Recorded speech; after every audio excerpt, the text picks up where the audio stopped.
Hello? I don't know if anyone's out there. I'm not seeing anything in the chat. Ah, there's Quindy. Just had a little thing where my camera decided to disconnect from the OBS and stuff. Oh, we got Valander and Bob and Julie and Merilith.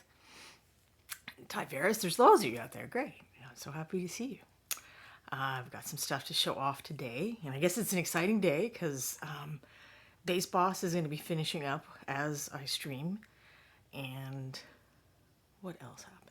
Well, I've got the promo miniatures for the Kickstarter and some other stuff to show off. So I'll switch over to the combo view. So these are the bases that I've been working on. If you missed the episodes where I painted these, I've got a blog post up right now. It's the most recent one on the site. And it kind of gives a summary of how I painted each of those. And then also has links to the 2 videos. So if you're interested, you can catch up on that. And so these are the inserts and they go into the back base like that. So I was very happy. I got to paint them messily to the side and then just glue them down to the nice black bases, other than this one, which because I had cut part out and then I added some materials, I had to paint it. So there's the difference between a painted and an unpainted one. I'll zoom in a little there. So not having to paint it keeps it nice and tidy and means it won't chip.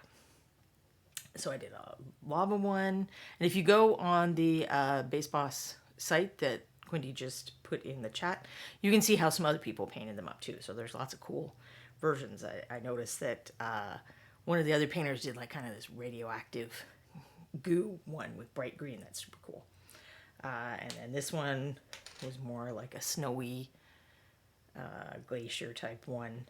So this one is a Moonscape, and I don't know if you remember, this probably looks completely different from the one from last week because I started to try to add more shading and then it just turned into me basically repainting the entire base. I'm just gonna switch the orientation of that a little. So I do think it looks more like a Moonscape now, although I didn't dislike the other base, so I kind of wish I'd done this again on another one since I did have a few left over. Get rid of the blank one. And then this was kind of like a forest stream or a marshy stream. Now that's funny because I swear that I had lightened this, like I tested it against a few things to see if it looked light enough, and now it doesn't. So this was one of my favorites, I think, because I had a lot of fun doing the using wet paint on top of wet paint. That's how I got kind of these swirly things, and then in the water where it sort of looks like there's floating algae or something. It was a similar thing. The paint was wet, and then I just touched a brush with more wet paint into those spots, and because the paint's wet, it kind of drifts off. It gives you a neat effect. I did a similar thing on this one, and I think this I did. So I was tidying up the edges and some stuff on the weekend to write the blog post, and before I took the pictures. And I think I did this part then. It's not on stream, and it's hard to see because then I put the gloss coat on. But I did a similar thing for the water on this one. So I got like really wet paint all over the water area, and then just used the tip of a brush with a very light pressure. So this brush would have a lot of paint on it, and then just kind of drawing it along the other wet paint to get the contrasting color swirl. And then I did paint the log because, as I've discussed many times, I imagine, I think you need to paint most basing materials so that it looks in scale with the rest of the base and the miniature. And then the log fell off right before the show, so then I glued it back on. I showed you the lava one, I think, right? Yeah. And then this was sort of more of a Martian landscape type thing to go with the moon, I guess. Looks like there's a little piece of lint, which is like the bane of my existence lately. And then last week I had added this little gravel fall to it, and I think I did a little bit of touch-up paint on that off stream as well, but that was really just doing dry brushing. We did the wash and stuff on stream.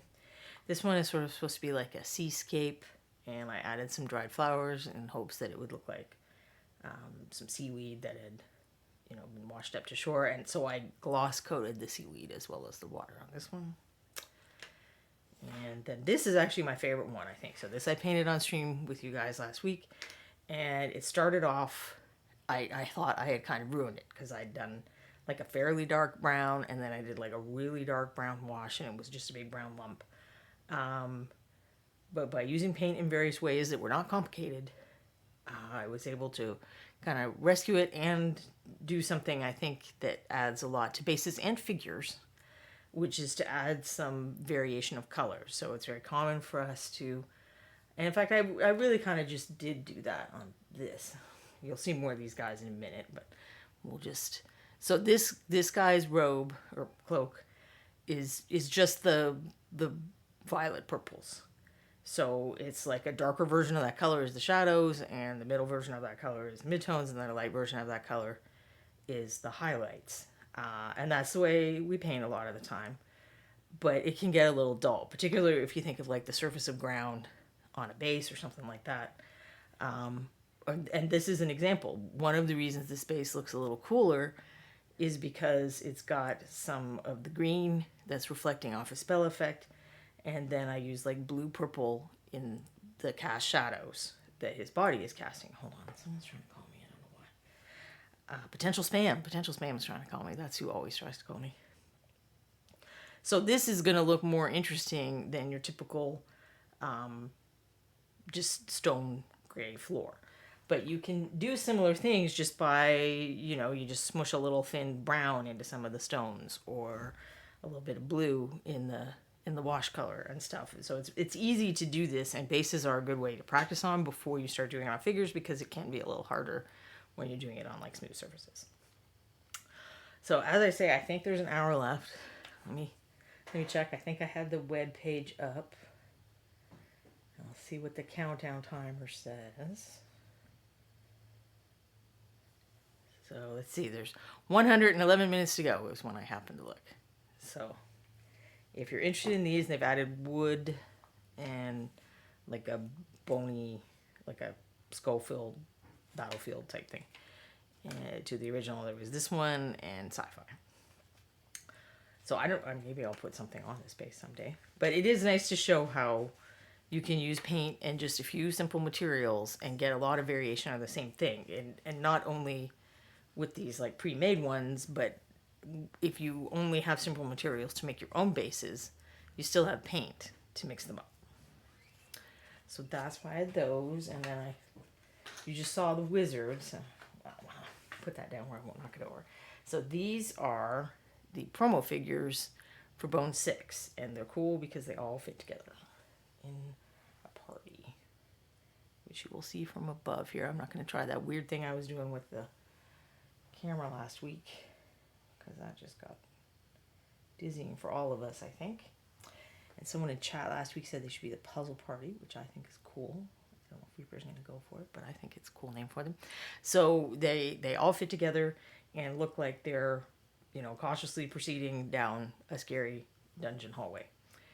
And now I will move them apart and show them individually. I don't know if Ron's posted the pictures yet. I think they showed a few of the pictures on reaperlive. I have like a bazillion pictures, and I'll be writing a blog post on how I painted these. Maybe it needs to be more than one, because it's going to be like a super long blog post, if not. And I have a little, one of the things, and this will be for my Patreons only. So for the general post, I kind of have how it started and how it ended up, of how I choose where things are light and dark on this. So I did like the patchy way that I do figure that out. Sometimes I don't always do that. But it's handy for when you're going for a specific light effect. So I have just where I like plop down highlight colors here, dark colors there, and it's patchy. If you think of it like a patchwork quilt, but the patches are different values depending on where I want the light to look. That's exactly kind of what it looks like. I mean, the lines are a little less sharp than a quilt would be, but it's along those lines. And then I have a picture of what it looked like after I smoothed all the edges out and stuff. And I did the same thing. I took the same pictures where I'd finished this boot. There's probably a name for when your boots are armor, but I don't remember what it is. Hi, Paul Johnson. And then I had this boot kind of at 2 stages where it was like just laying in the initial patches and then where I was like starting to smooth it up. But that one, since the people who support my Patreon are very kind in, they don't get a lot extra. My Patreon is really just a way for people who like the blog and who like stuff like this that I do to say thank you for that. So I can continue doing lots of stuff that's publicly available. So every now and then I do like to give them something a little bit extra. And I came up with that for this this project. So she's got like her clerical symbol is on the hammer and also on the shield. I really liked her braids, and it was fun that the way the light was coming was kind of like, well, here, if I do it with this hand, it'll be better. The light was coming on her kind of in there, so I got to like light up the edge of one of the braids, which was fun.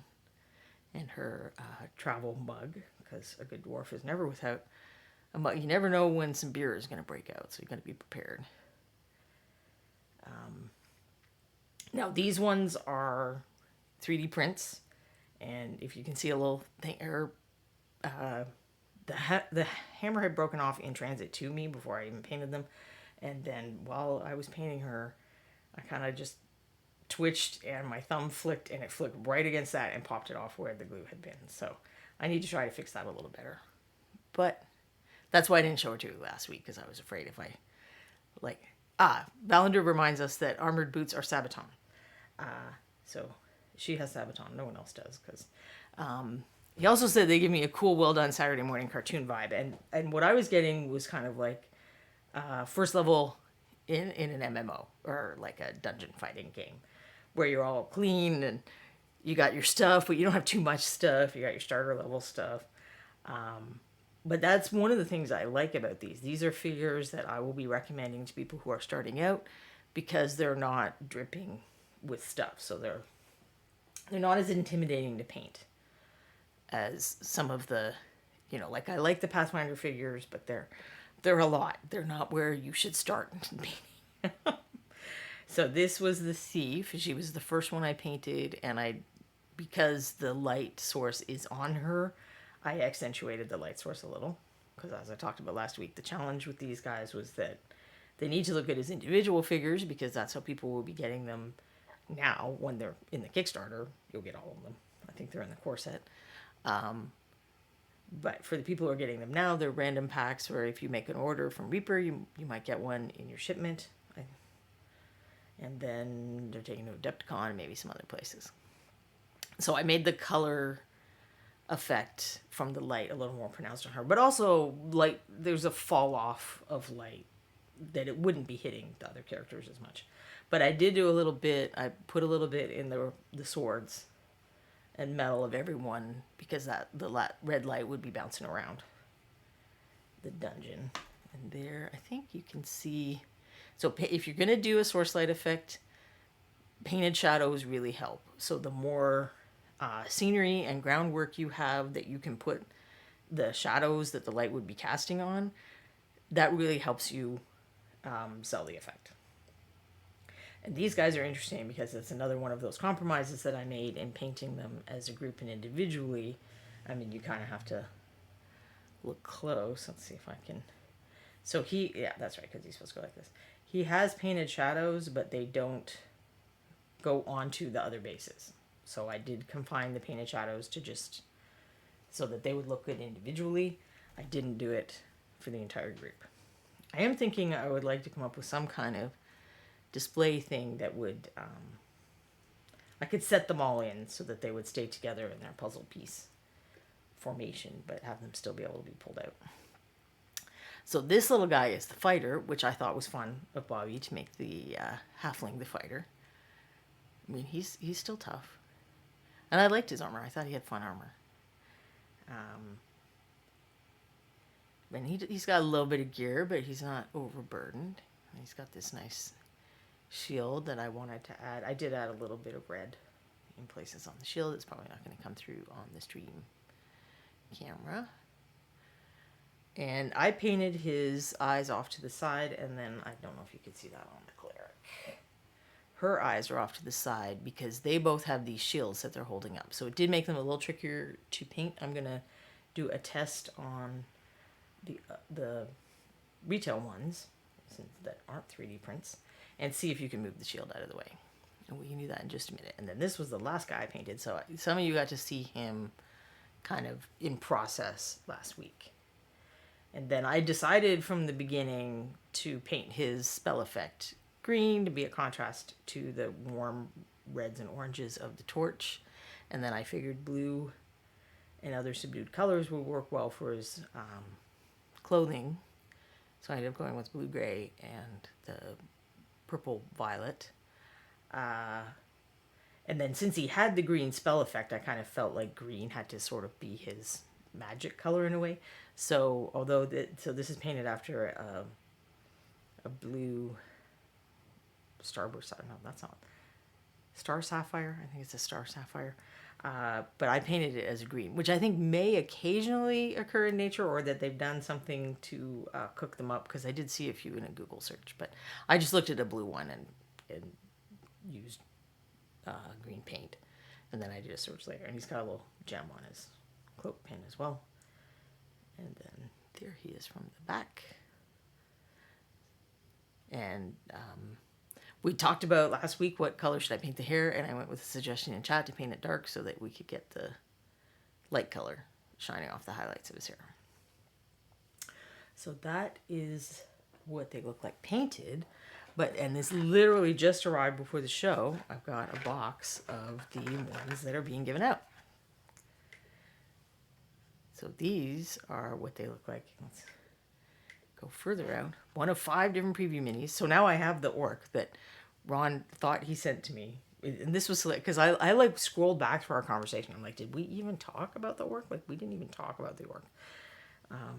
Because at some point he was like, well, how far are you on the orc? And I'm like, well, I'm not, because you never sent me one.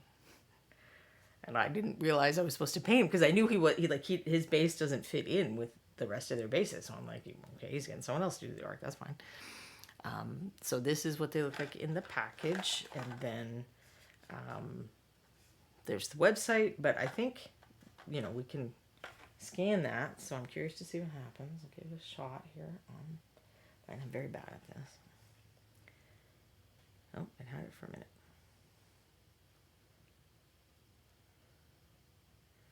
So there we go. You can sign up. You can add your email to be notified when Tales from the Green Griffin goes live.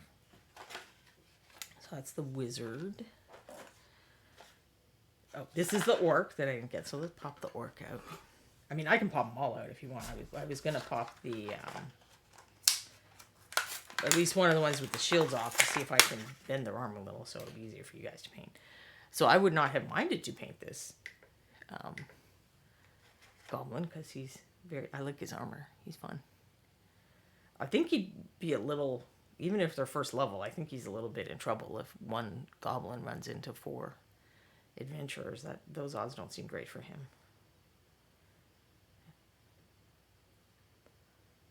But it is what it is. Sometimes that's what happens. You're just wandering down the... Marilyn says, so long as I don't impale my hand with a sculpting tool. And I might, because I very rarely cut myself. I'm paranoid about knives, so I'm really careful when I have knives. But I will, poke myself all the time. I'm apparently not paranoid to have sharp, pokey tools. So this is the cleric. So let's pop her out and see if you can move that shield arm a little at all. And you can't really, but now you know the secret trick is just paint her eyes looking off to the side. So you just have to do the white and then the dark color and then just a little extra dark off to one side for the pupils and irises. And she's good to go. Let's zoom in so you can see all our nice braid detail. So all that detail that was on mine is on here too.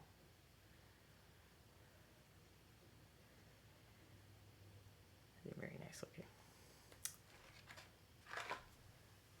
So that's the cleric. And put them back so I know who I looked at already. Do you guys want me to pop the wizard out? Then I'm happy to do that. And there's the halfling. I will. I'll pop them out. Why not? just gave me more blister packs for doing washes.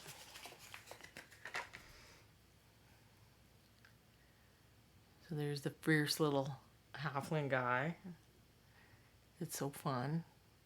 And he's got a lot of fur on his feet. Bobby's always very careful to give them the correctly furry feet because he loves the short folk, the gnomes and the halflings. And then this is the thief.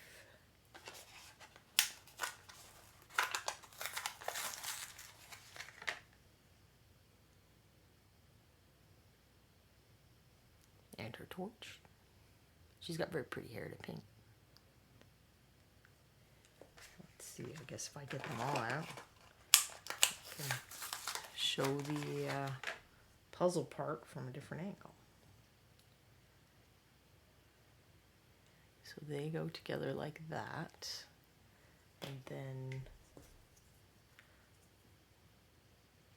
So it's neat, it's very 3D. So her sword is like behind the wizard's back, but it doesn't quite touch, so you're not going to scratch anything. Well, it touches a little, maybe. That you can probably use a hairdryer on. It might be a little bent. And then the halfling. So he's interesting. I usually put him in last because he doesn't quite have the slots as much. It's a smaller little slot. And then the cleric has a very defined puzzle piece. So she kind of goes on the other side of the wizard's base.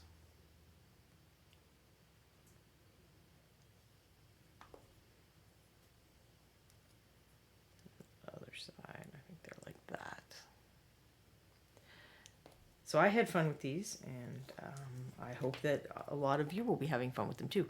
And I think, you know, you're gonna get them. You might not be able to get all of them right now, but if you go in the Kickstarter, you will get all of them. I think Ron confirmed that last week. Oh, we did forget their poor little... Maybe he's gonna become their friend. I had a goblin accountant in a game once. Maybe he could be their goblin accountant.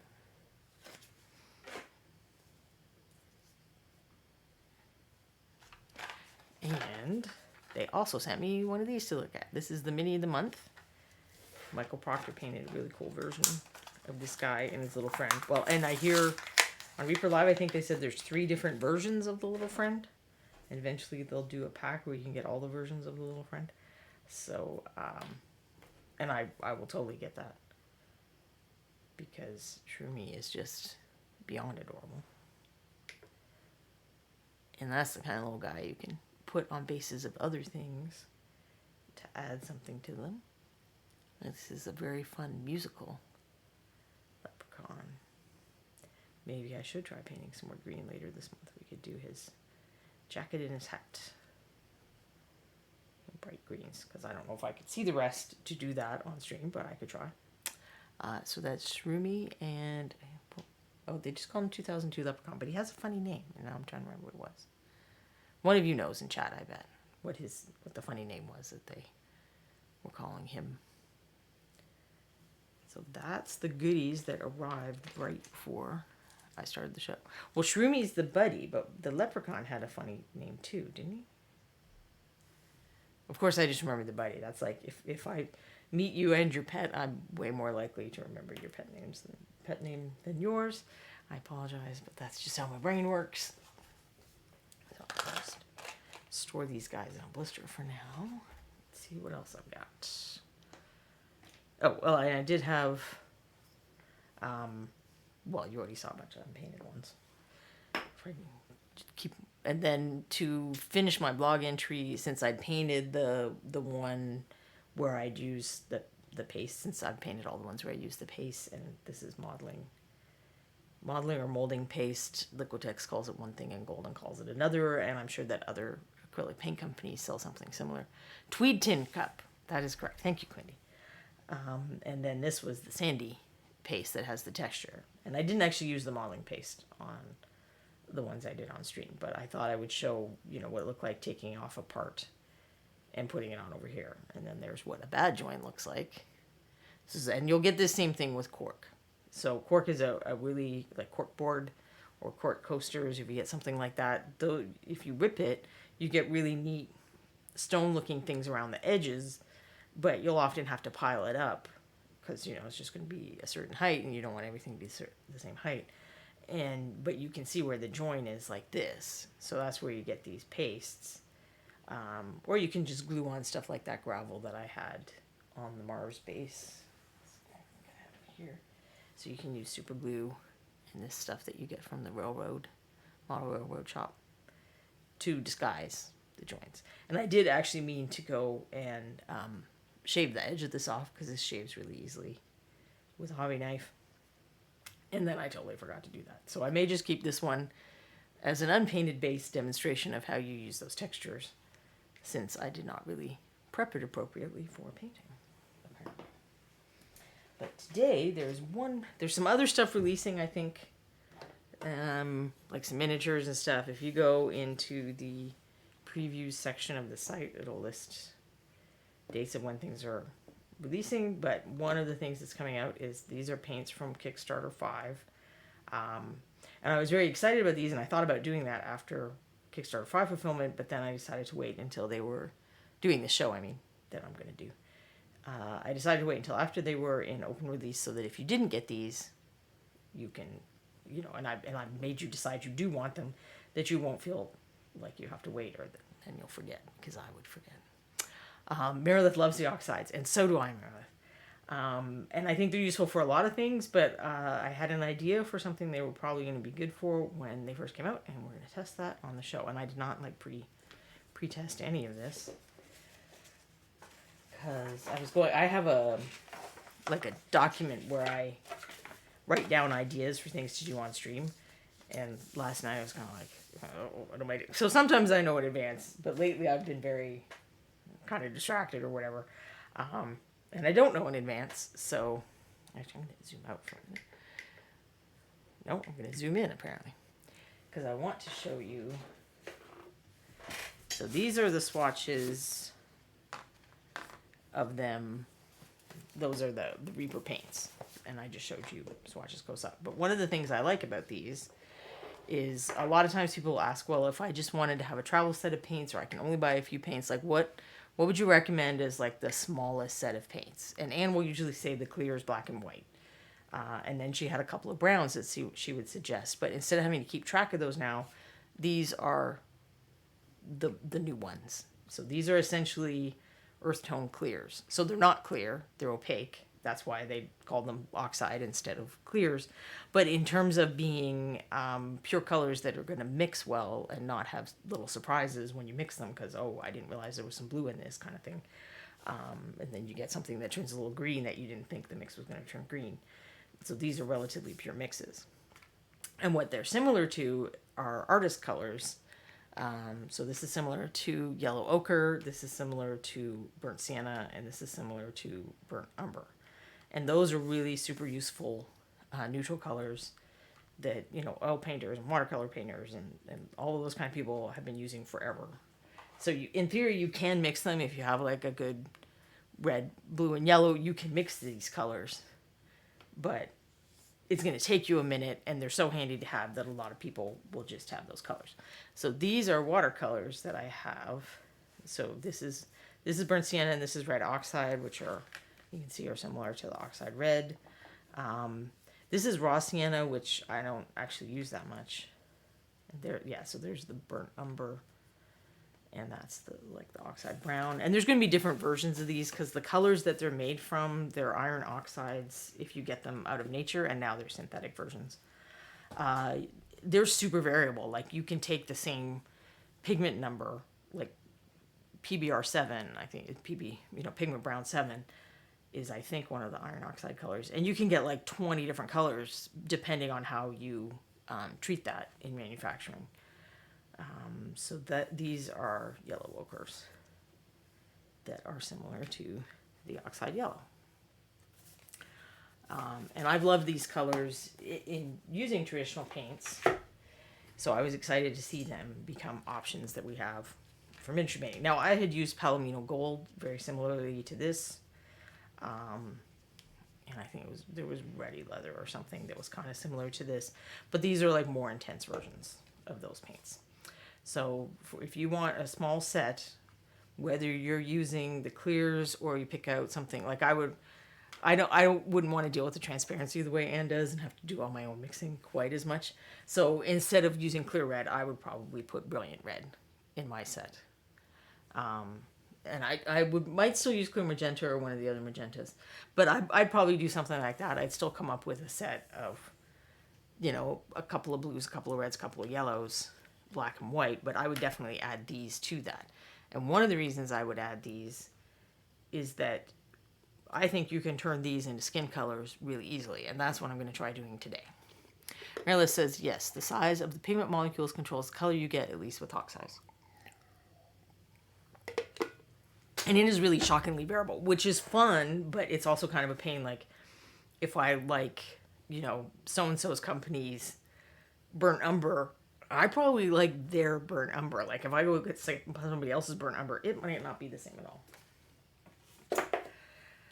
So, I want to take some of these and goof around and mix and see if we can get skin tones. So, I did bring some skin tones with me so that we can kind of compare. And I'm not going to attempt to exactly match these, but you'll see that there's some differences with these skin tones. So some of them have a little more pink in the mix. So this is rosy skin and rosy shadow. This is very pale to me. I tend to start a little darker in skin color than a lot of people do. So I like hardly ever use the palest of the colors. This bronze skin, which has like a golden undertone. This kind of what I consider neutral is so like tanned flesh. This is now called something else. Swarthy? I can't remember. They decided to rename the ones that were kind of named after occupations. There's another golden one, which is golden skin, and I think the shadow and the highlight got canceled, so knowing how to make our own will be useful. And that's like a slightly yellowy one. This is another color I would consider kind of neutral Caucasian skin tone.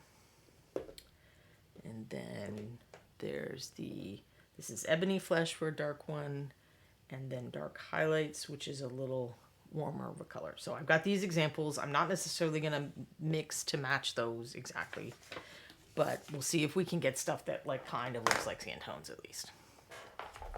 So I will probably keep my palette out, and then if we get something that works well enough, I'll move it to the side and paint. I got out some of the Pirates from the layer up kit as practice because they're showing a little bit of skin, but not an insane amount that would take me forever to paint. Plus I had multiples of them for comparison purposes. Daka Daka Flame has been wanting to try some Zorn palette stuff, and that seems perfect. Yeah, I think the yellow in the Zorn palette is something like that. The red is actually a brighter red, so it's not this kind of darker oxide red. It's he used something that's like so toxic we don't even really do it anymore. He used vermilion, I think. So some people use cad red. I keep feeling like the light keeps changing on me. I don't know. Some people use cad red, some people use I'm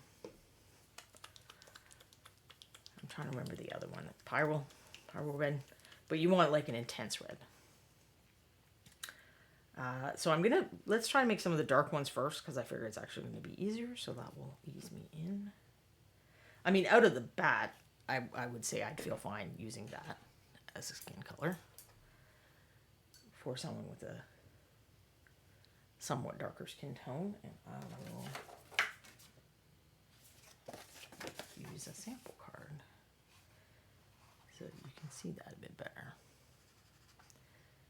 And then thin it down, as you guys know I like to do. So already that one is fine for someone with a warm skin tone that's a little bit on the darker side. Let's try just mixing it with some straight up black and see what happens. Is there something else I would mix it with? What a good question. So that's a reddish brown. So if I had a dark blue, Well, let's see what happens. I'm going to do blue liner too. It might not work, but we'll see what happens. And since I know black is a little more powerful, I'm going to take just a little black.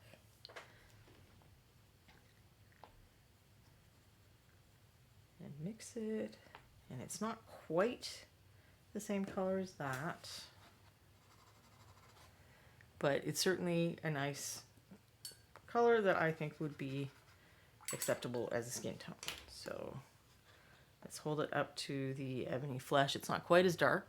I mean, on screen it looks pretty similar, but it's a little warmer brown than they. But again, I'm not trying to match. I'm just trying to do stuff that is plausible as skin color.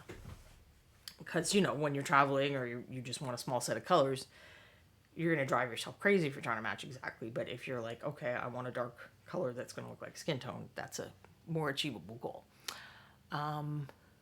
Daka Daka Flame has Puro Red. I'll have to see if the one I have mixes well, though.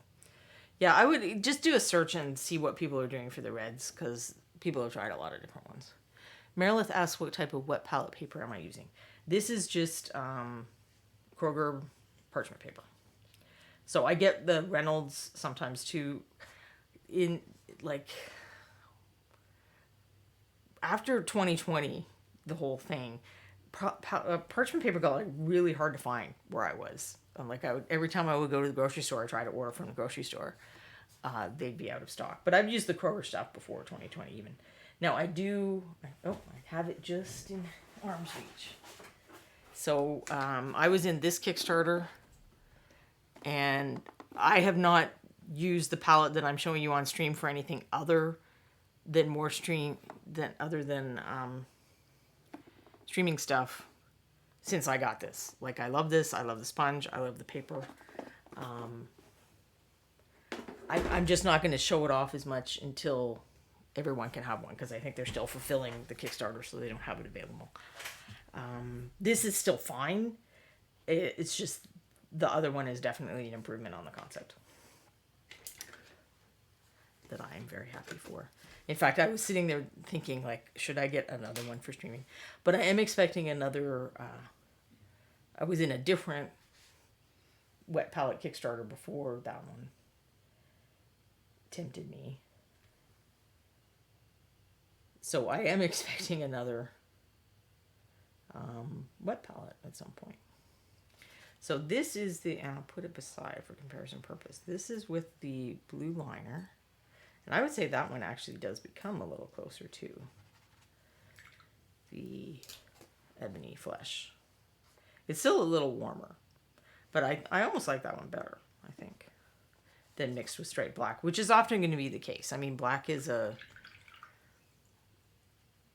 it's a dull color and it's an intense color, so it's not like terrible to mix stuff with black, but you will often find using a dark purple or a dark blue or a dark green, you're going to get more interesting stuff. Rihanna8907 asks if I prep my parchment paper palette paper. I do not. I find that the parchment paper, there's no prep that you need. If you get so this is a Masterson Stay Wet palette. If the little white thing looks familiar to you, this is what the lid of it looks like. So they sell their own sponges and their own parchment paper, and that paper you have to prepare. So you have to soak it in hot water or something. But I find that it lets water come and go a lot more than our parchment, than just kitchen parchment paper does. It's for people who are using tube acrylics. They're going to have different expectations than we are. I've used it for that and it's been fine. But for miniature painting, I did not like it at all. And very few people, I think I know one person who uses their official paper for miniature painting, and almost everybody else uses these papers. The paper that comes with that exemplar palette is different too, because I've been finding that, I mean, during the winter it's gotten warmer again already here, but when it was cold and the heater was running a lot, my stuff was drying out pretty quick, even living in a humid environment. And so I was having problems with that. But then when you put the lid on it and you put it to the side, it'll be like a terrarium where you get condensation on the top, and then that drips down into the paint and makes everything messy. And I'm getting less of both of those problems with the other thing. So now, if I wanted something more like this, I guess we just add a little more of the oxide brown, maybe? Let's try that.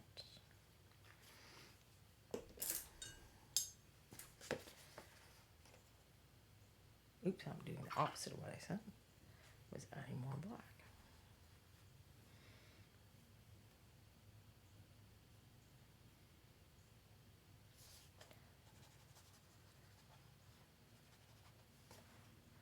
Yeah, that's a little more like that. But let's try white as well, because we're bound to end up using a lot of white doing this. I know that people who do canvas painting and stuff go through a lot of white. I'll take that, and since I like the one with the blue liner, I'll do more blue liner. See if I didn't quite make it dark enough. So I'm going for like the first color that I made with the blue liner. And then could we add white just to create the highlights for that, or to make a different shade? So this was the one that I'm adding white to, so let's just add a little more white. That's funny, it looks so much lighter on my palette than it does on this paper. And you get kind of a cooler, much cooler color with that. So I probably would want to try not going straight to the white. Like I'd probably work with different amounts of this color. Like let's just try to cool this color down, because let's say I thought that was too warm. This original color is too warm to use as a highlight for those darker colors that I mixed. So it's kind of reddish orange. So ways to cool that down would be to use the complement, which would be, in this case, either blue or green are complements to the red color. So I've got clear blue, and somewhere I do have clear green, I think. Clear green.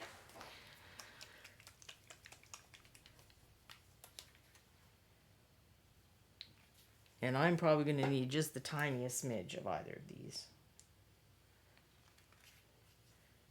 to do it. So I'm not going to drop anything in here. I'm just going to take a little bit of my green and mix it in and see what happens. I'll put this down next to the original brown. And it did make it darker too. So adding complements is also a way to make things darker. But now let's try adding white to that and see what we get. And I think I got a big bloop of water is what I got. So it keeps it warmer because I didn't have to add as much white. But I'll add even a little bit more of the white.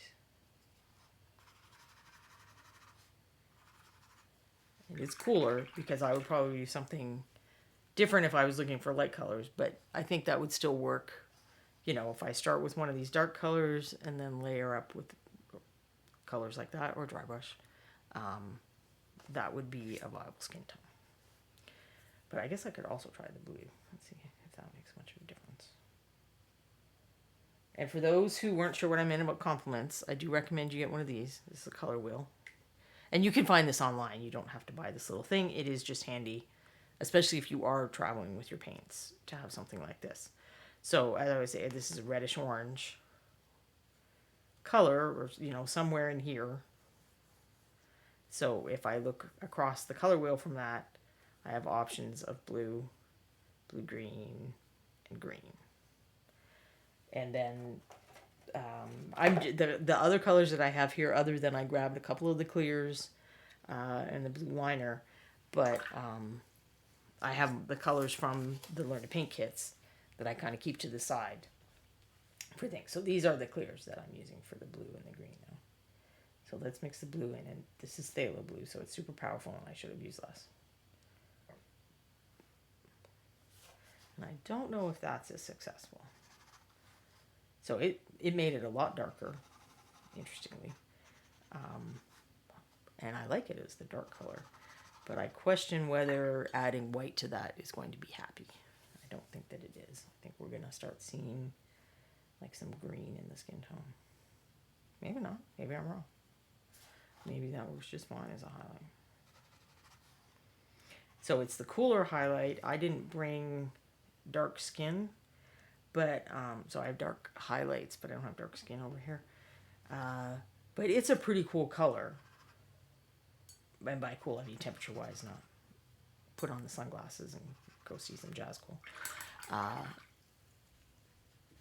So that I think, without looking, my guess is that's pretty similar to dark skin in the bottle. So I would say all of these are viable as skin tones for people with medium dark to dark skin. So that was using the Oxide Brown. And of course, skin and leather are very similar objects. So all of these are viable leather colors. Because that's what I find when you start talking about a small set of paints for traveling or whatever. It's like, okay, but how many things do we have to paint brown? And it is so very many things. Leather, wood, hair. The list just goes on and on. So having some things that are kind of like browns and near browns that you can shift pretty easily is handy. So let's see what we get with the Oxide Red. And I suspect that the Oxide Red is too intense as a color on its own to do this. That we'll need to mix in a little of the Oxide Brown or a little of the Oxide Yellow to get colors that are a little more skin tone. But let's experiment and find out. So that is the color straight up. It's just useful to have that for comparison purposes. So you can see when I thin it down that it is a fairly intense red. If I put it so you can't see the palette, maybe you can see it's a fairly intense red. So I do not think that this is a very convincing skin tone. I think it's a little too intense in color. So we have to do something to it. And there's a variety of options for the something. Since I already have the green and the blue here, we can try that again and see what happens. So when you add colors that are across from one another on the color wheel, you shift them closer to the middle, which is essentially gray. So you gray them out, you decrease the saturation. And sometimes that's exactly what you want. So that's still a little much, I would say. It's getting closer. I wanted to be cautious with that phthalo blue, because phthalo blue is even though it's very transparent, it has what they call high tinting strength. So it has a big effect when you mix things in. So it worked, but it got me back to a dark tone skin color. At least I think it worked. Let's thin it down and make sure that it's not all secretly blue in the undertone. And it is not. So that's another way to get a different variation on these. And it is a little bit different. It is a little warmer, I would say. But now we try mixing in some white and see if that gets us to more of a medium skin tone, dark Caucasian. I think we're getting closer. I mean, that's still, on the darker side. I didn't bring like a full spectrum, but it's, it's much darker than Warriors, or whatever we're calling that these days. It's darker than the gnome flesh. So let's try adding a little more. I'm going to add a little more white, but then I think I want to try adding a little more of the yellow too. But this might actually, straight white might work. So this is starting to look close to tanned skin, I think. The value might be a little closer to tan shadow, but it's absolutely a skin tone. Hey, Michael Mortar and Raiders. It's very nice to see you today. Hope you're having a good day. We are using some of the new Reaper colors. So these colors are just releasing today. They were in Kickstarter 5 if you were in that. But I'm demonstrating how I think you can use these to make skin tones. So if you want to make a travel set of paint, or you only want to have a few paints, and you don't want to devote a lot of room in your set to colors for leather and skin, you can make them with these colors, is my theory. And so far, I think the theory is being proven right. So that's the Oxide Red with a little touch of phthalo blue, or clear blue. It's phthalo blue, but we call it clear blue. Because there's actually a different color that Reaper put out that's phthalo blue, but they're both made with phthalos. And then I added white. So, and as I said, if you mix, you're going to need a lot of white. So I'm going to put some more white on my palette. And let's see if we continue mixing in white, does it just get too pasty or does it continue to look like a skin tone? And I think it continues to look like a skin tone. And it's just a little bit, it's not quite as rosy as these, so it's more, I would probably guess that's like similar to Fair Skin Shadow in the Reaper line, or some of the Bones paints that I don't have with me. So it's a little bit pinky, but it's not very pinky. So I'm curious if I wanted something that's a little more like Rosy Shadow, or Rosy Skin that's a little more pinky. Could I do that by just adding in, a little bit of red? So I've got Reaper's Clear Red, but any like really bright color red would probably have a similar effect. You just want something that doesn't have a lot of white in it. And I really am just going to take just a little bit on my brush and mix that in. Oh, but let's... So always be cautious with, like I'm being cautious with this, because if I just poured a drop in here, chances are good that I would have to go back and add a bunch of the Oxide Red and then a bunch more of the white. So it's pinking up. If you like that peaches and cream, rosy type. It's a bit of a different color than, you know, the Reaper Rosy Shadows. But it's still very much a skin tone, I would say.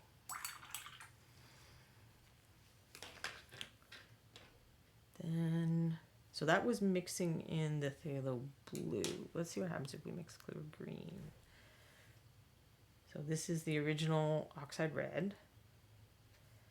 We get a little bit of clear green and mix that in. And the clear green is clearly not as powerful as the clear blue. Phthalo, the most pushy of paints. Although actually it's still a phthalo. It's phthalo green, I think. So yeah, these were the ones where I just mixed stuff in. So it didn't make it go as dark.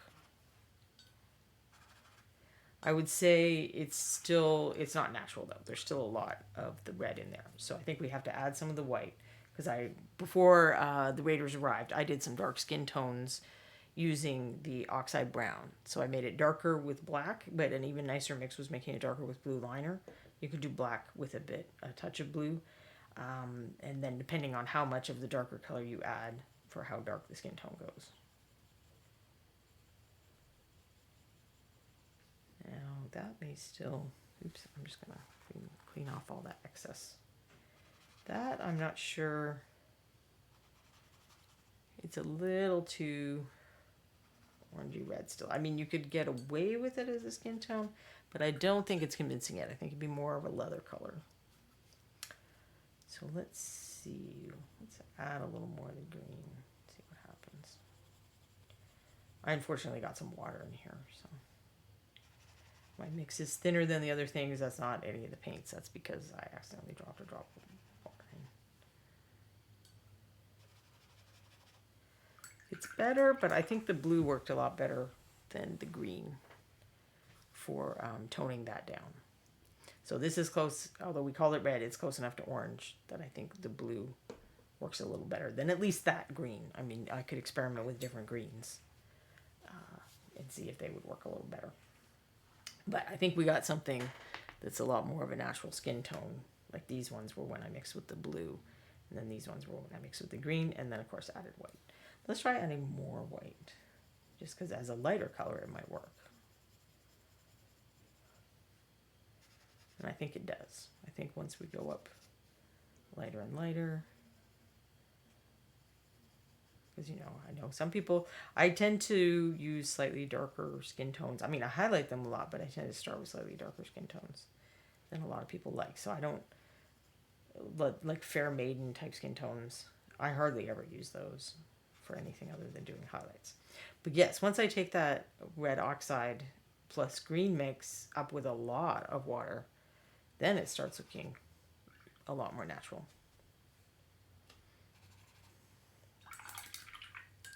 So that is viable. Now, I don't think we're going to get straight skin tones out of this. What I think we can do is we're going to be able to add variety to those other two colors, what the skin tones from these other two colors look like, by adding the yellow ochre. I mean, I'll go ahead and test the yellow ochre. We'll mix in, well, I'm pretty sure I know what's going to happen with black, and it's going to be not skin tone at all. But let's try it and see if I'm right. And I guess I never did add black to the Oxide Red just to see. I mean, even though we got a nice selection of dark skin tones out of the Oxide Brown, just out of curiosity, let's see what happens when you add the black in. I'll go back up here to my darker skin tone set. So it's kind of a much warmer brown. Then if we add white to that, we will get different colors than adding white the other way. Ah, and that might be the secret. That got me colors pretty close to natural skin color straight off. In fact, I would say that looks very close to tanned shadow. So that was the Oxide Red with black, and then add white in. And I got up to, you know, medium, lighter Caucasian skin tones pretty quickly. Why is my phone going a mile a minute? All right. But now let's see what happens when I'm going to move up here to a section of my palette that I will move away when we're done, because I'm like 99% sure this is going to turn into a color that is useful. And this will be useful to have as part of your arsenal if you have a small paint set, but it is not remotely going to be skin. And it is not remotely skin because it is green. But if you notice, it is like swampy vegetation type green. Mix a little yellow back in. Get a slightly different green. So this is a nice way for you to, you know, if your small set has like clear green or some other bright green, like the other green that I have over here is the Naga Green that's in the Learn to Paint kit. That doesn't look like natural vegetation. So, but if you mix yellow oxide with black, you get something pretty quickly that looks like natural vegetation. And you can add a little, you know, you can mess around with some various combinations with the brighter greens to tone those up. But that's clearly not the answer to getting human skin tones. But now if we mix this yellow oxide with some of the other colors, I have some of that, but I think I used all my oxide brown up already. So I'm going to push the palette back to the skin tones. Alright, so let's take some oxide yellow here and here, and we'll add some of the brown. And I'll add some of the red.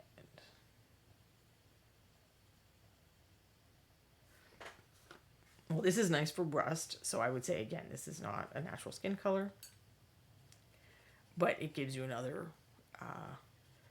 tool in your arsenal that if you mixed, you know, clear red and clear yellow in your mini travel set, or, you know, whatever. I would mix Brilliant Red from my Learn to Paint kit with either Candlelight Yellow, or I have the two paint kits combined here, so Marigold Yellow. I would get an orange, but it would be fairly transparent, and it wouldn't really look like rust or like orange leather or something like that. Whereas these colors gave me that with very little stress. But that is not a skin tone, for sure. So I think what we're going to do is try adding more of the yellow. I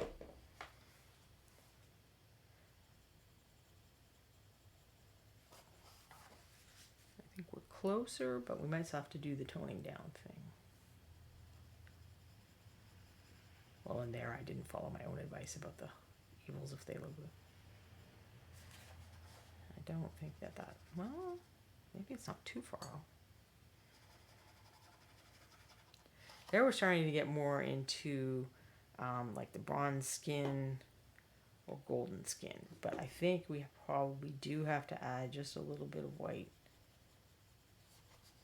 to make it look more natural.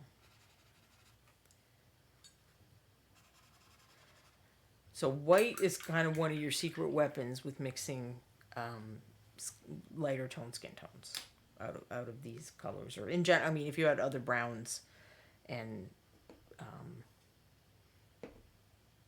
other earthy browns and oranges and yellows, you can probably do something similar. These are going to mix a little cleaner than those because there might be some hidden colors in those mixes that you don't know about, because that's how most of miniature paint works. Anne's already done this, essentially, what I'm doing on the palette. She's taken these kinds of colors that don't have a lot of other things in them, the clears and the oxides. Those are kind of made from the pigments that she uses to mix the paint colors. So there are often things that we don't realize are going to be there when we start mixing colors from like general stuff. So that was the red and the yellow, but let's see what we get with the brown and the yellow. Well, it's not too bad, I think. I mean, it's a little more leathery than skin at this point, which is still useful because you need to do leather too. But let's get some white and see what happens.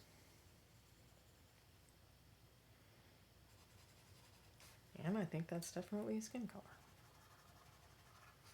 And you can see the variety of colors that we're getting here.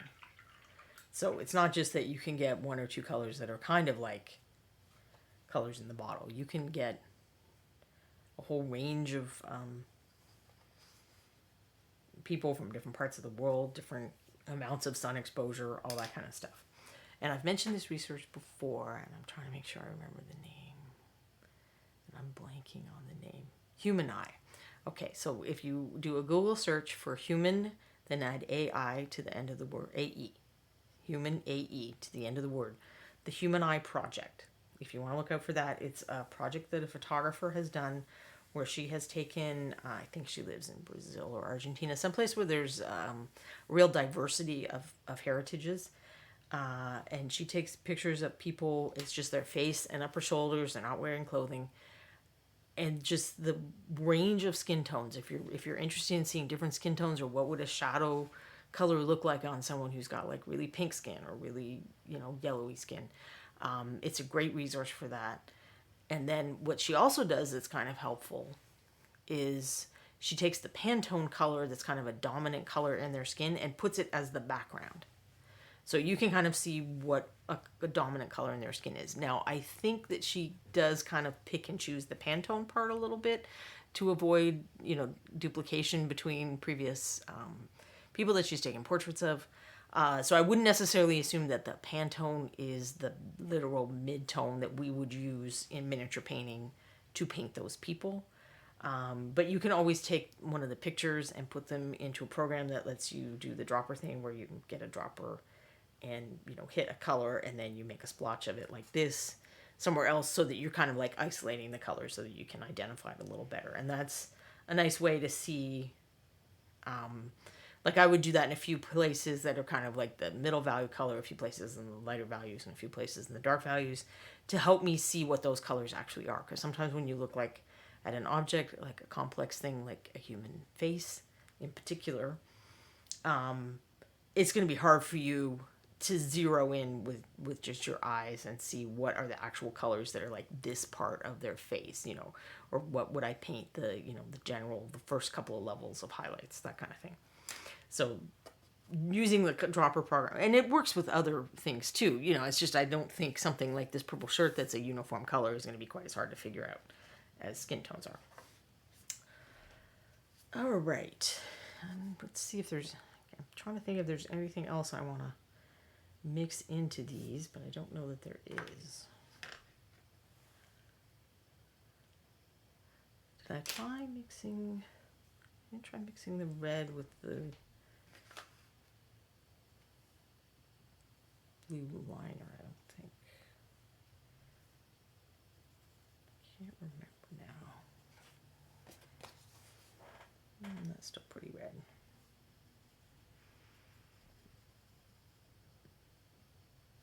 So I think this is going to be one of those times where I have to add some white to get it. Well, that's not too bad.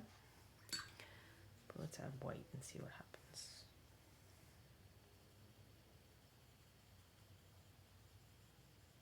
Oh, I like that, I think. Yeah, so that's a nice cool skinned color. And this is the kind of color. So this is sort of like saddle brown, which is the color, I should have brought it over actually. But that I really like if I'm painting something that has super fair skin tones.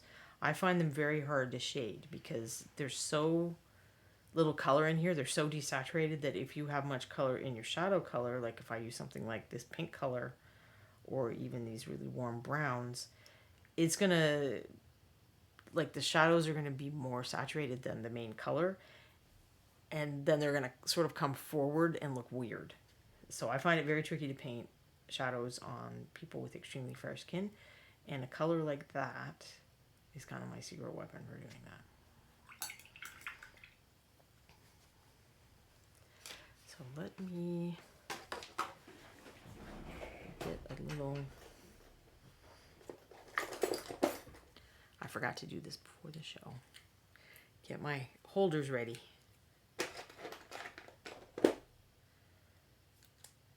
Get some of the Jad pirate. I think he's a pirate in his name at least. I mean, I think he definitely is a pirate. I just think they also put pirate in his name, but I'm not 100% sure.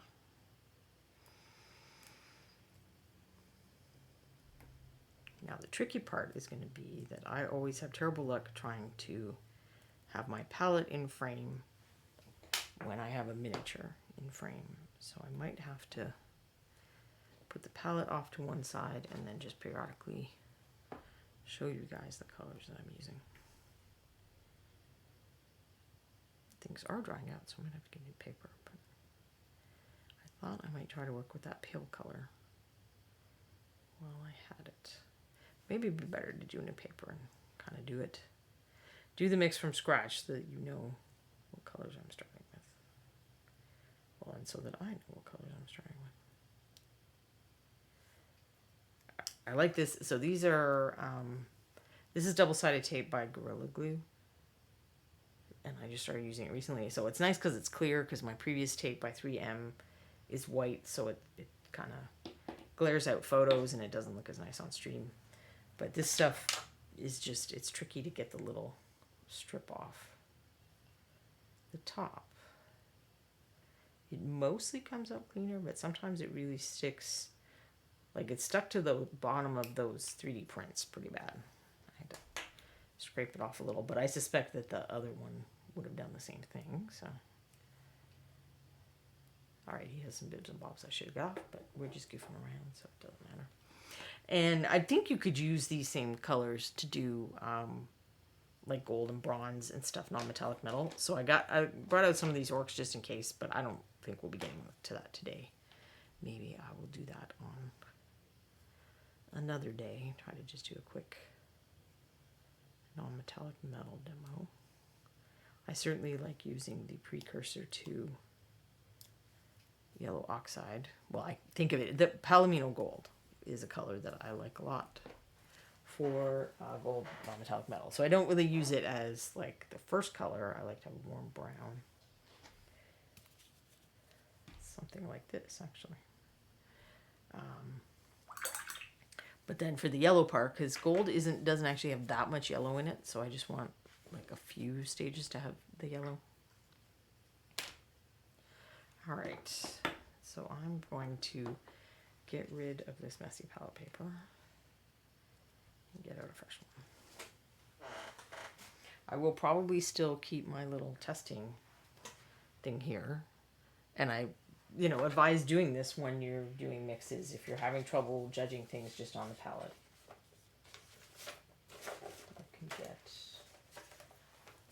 I know I had palette papers here. So yeah, this is just this particular one palette papers or parchment paper comes ready to go on cookie sheets. So it's folded up into like 4 quadrants, and then I just cut down the folds. It's pretty much the perfect size for this size of palette. So it's sort of like a pop-up Kleenex box where you can pop out a new parchment sheet. And then you have to watch for whenever you put a new sheet on, you have to watch that you don't have a lot of these bubbles, because that will mess you up. So you can get a sponge or a paper towel or whatever and just get rid of those bubbles. Otherwise you may have thinning that you didn't mean to have happen and you didn't want to have happen. All right.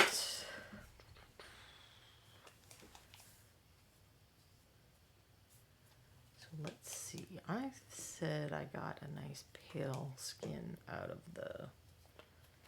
Well, let's start with the dark person. Start with the dark skin because that's what I started with for the testing. And I kind of liked the blue liner instead of... Although I meant to try one more thing before I got rid of that palette paper. So almost all, I'm pretty sure all of the Reapercolors and probably most other miniature paint brands are mixed with phthalo blues. And I really like ultramarine blue, which is pigment blue 29. And there's just no way to make phthalo look like that, no matter how much white or whatever you add. But one of the reasons I like it is because you can mix it with burnt sienna and you get some really nice grays. So with this as my burnt sienna substitute, I want to see what happens when I mix those together.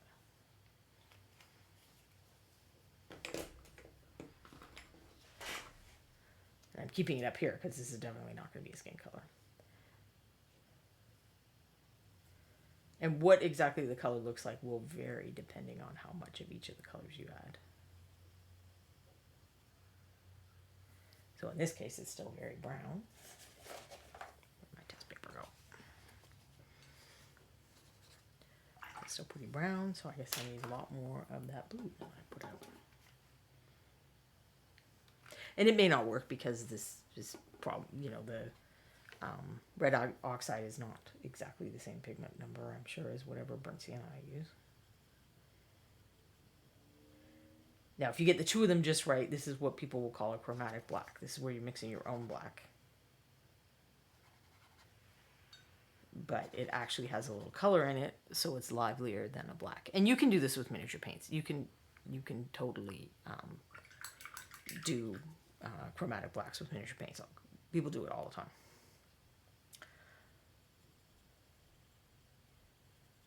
You kind of do the warmer version. So it's not exactly the same colors that I would get out of my watercolor set, I don't think. But they're pretty nice.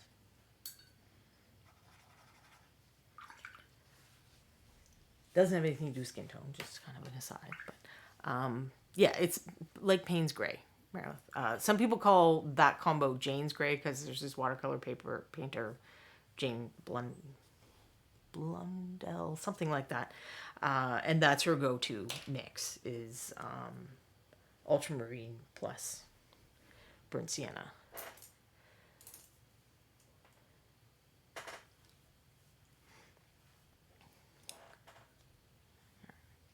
Probably can use a bigger brush to begin. But all right, let's mix this guy, and I'll work from darkest color up. So I'll try to start with kind of the darkest color I would use on him. It'll go pretty dark. I don't know if this matches exactly one of the other ones we were using, but it's up there. Oh, no, we could go even darker. I'm just going to make one half darker, though. Highlight up from there, because I forgot that I don't want to start mixing in white straight away.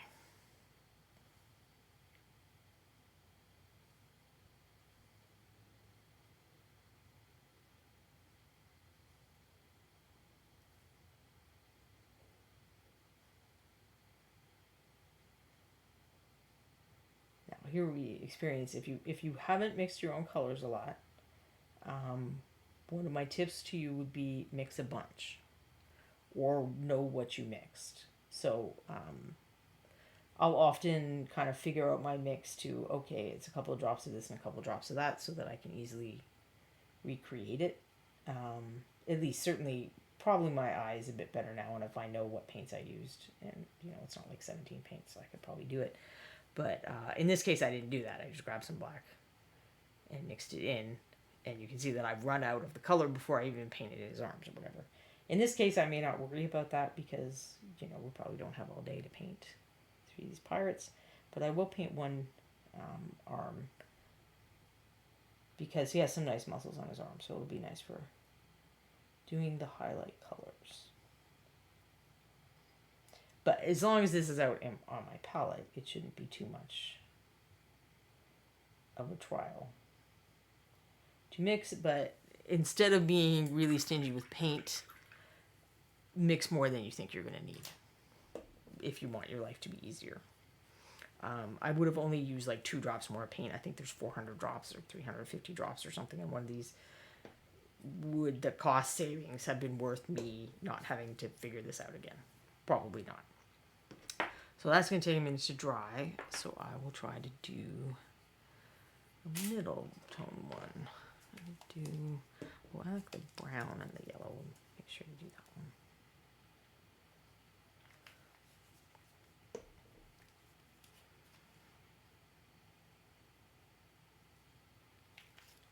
I had a little clumpy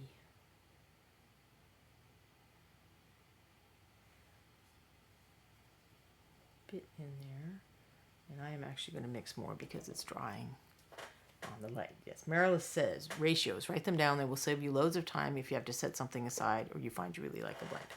Yes, I do this for real in my painting. And the other thing I'll do is I will often do something like this. So I'm like, okay, I got this where I like it, and this I don't necessarily have where I like. And then I'll just paint a little bit. So if I have to mix it again, I can do a mix, put a little bit beside it, and see if it dries looking the same as that color that I am matching to. I lost my white. We're not going to get very far with this project if I don't have white. I'm going for more of a medium skin tone now.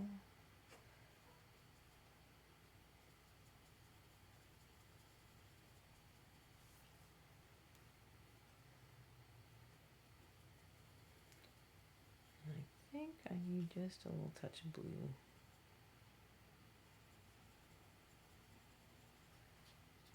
To kick down some of the red. Again, since I'm starting with a darker color, I'm going to leave that there as my starting point. And actually, I would probably start darker. I might end up adding shadows, but we'll find out. We'll find out later. I just want to get some of these base coats drying.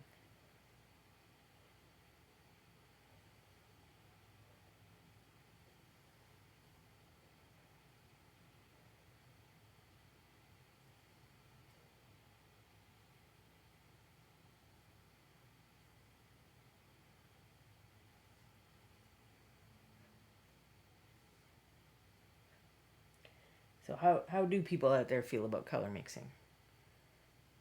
Love it, hate it, too scared to try?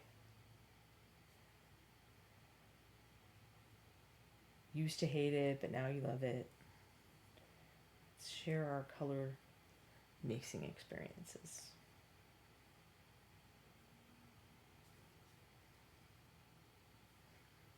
Oh, I'm not keeping him on frame very well. Oh, this is just base color now, so it's super boring. Other than you can see that I am literally just slopping the paint on.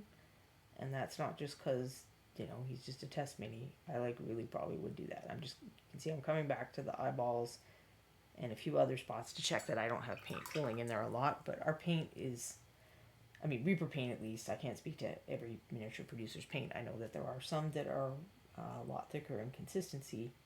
But if you have it thinned down to what I think of as base coat consistency, then you should not, 1 or 2 coats is not going to fill in all the detail on your mini. You just have to watch for stuff kind of gathering in the crevices because that can kind of skin over and add a weird texture thing. And my test for base coating minis is pretty much this. So let's zoom in a little. So if I run the brush through, you think of this as a boat, does that wake behind the boat fill in pretty much immediately? If the answer is yes, then it's pretty much base coat consistency. This has been sitting out a minute, but no, it still doesn't. So at the end, I'll try to remember to try it on some paint that's been drying for a minute and see if we can show you an example of what is too gloopy. Merilith says, I started out learning color theory via custom house paint. 2 manufacturers, one used 11 pigments, the others used 13. Mixing and noting ratios is rather ingrained for me at this point. That would be a good way to start knowing a lot about color, I think. Tasmania says, all I see is paint, mini is hidden. Yes, I've been bad at keeping the mini in frame. I will work on that. Flocka Flame, I'm very good at mixing browns and grays, even when that is not my intent. But keep note of what you mixed with your unintentional browns and grays, because they're probably very interesting browns and grays. Tasmania 7, mixing is fun when I'm in the mood to do it. Otherwise, yeah, I feel the same, Tasmania. Carrie Michael Cosby, I can mix, but I don't enjoy it, and I would rather grab a bottle of the color that I want and get right to painting. Which, I mean, typically is how you guys have seen the wall. You guys have seen my wall of crazy. For miniature painting, if I can, I would rather just grab, not even just the one color I want, but the colors I want for the shadows and the highlights. But it is fun every now and then, or at least it is educational every now and then, to take a miniature where I don't allow myself to have very many colors, and I do have to mix stuff, and see where I go from there. It ends up teaching me things usually.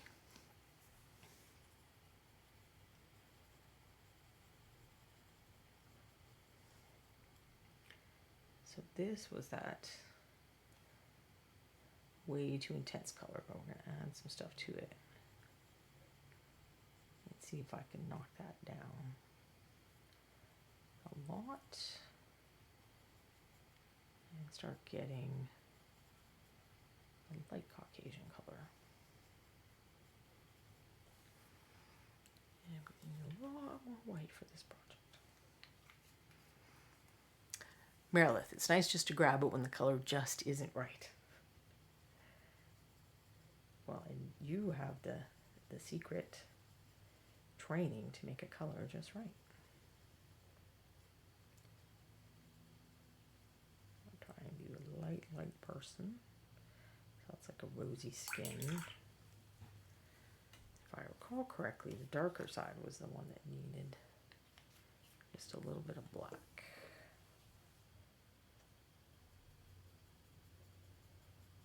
Kind of tone it down into not crazy red.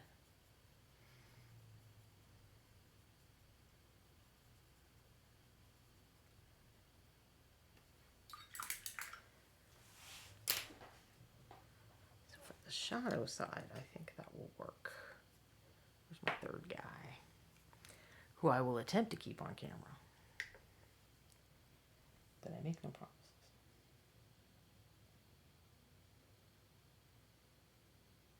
Well, the other thing with the slopping on is you do have to watch for bubbles. So I'm getting a lot of bubbles because I'm moving too fast. And the bubbles aren't going to cause a problem unless I just leave them there.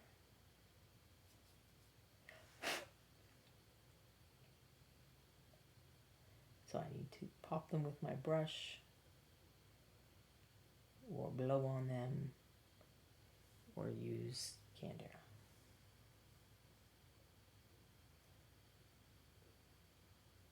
Okay, well clearly I should have cleaned this guy because he's got like a little flash from the mold, which is super easy to clean up with a knife. I just did not. I pulled like 3 guys out of the closet today. I have a little box where I have copies of the Learn to Paint minis to use on stream for stuff like this. And I did not even give them a second look, poor little dude. Alright, pretty sure that my dark skin person is dry. I'm just going to rearrange a little so I can have my rinse water closer. So I will paint the first highlight. I mean, he's not quite dry in the crevices, but I'm not going to go in the crevices because I started with dark color, or if I do, I'll do it later. So this color is going to be wildly different. I find that I often don't like my first few levels to be wildly different, that I'll avoid some of that patchy, streaky line thing if I keep the first couple of levels fairly similar. And then I can start being more abrupt in my transitions. I mean, that may just be me. I have no idea if that's universal. I have not actually polled other painters to see. I think we have reached the point where I have to put the palette out of frame, though.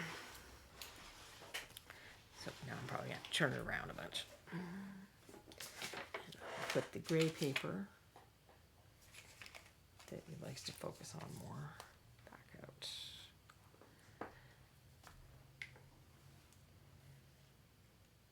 All right, so this is the dark color that I mixed with the Oxide Brown and Black, and then so this particular mix was one I started with, so it's just Oxide Brown and Black, and I hadn't mixed in quite enough black to make my darkest color, so I just left this to be a highlight color and then mix something darker that was the first color I put down on him.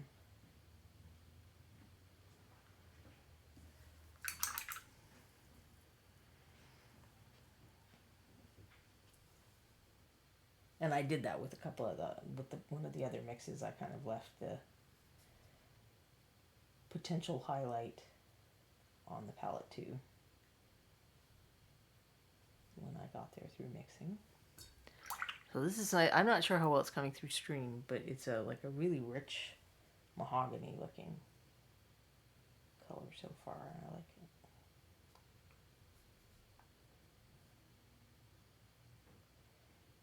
If you are someone who has trouble painting dark skin, and it can be challenging because you've got to try to keep the highlights really tight.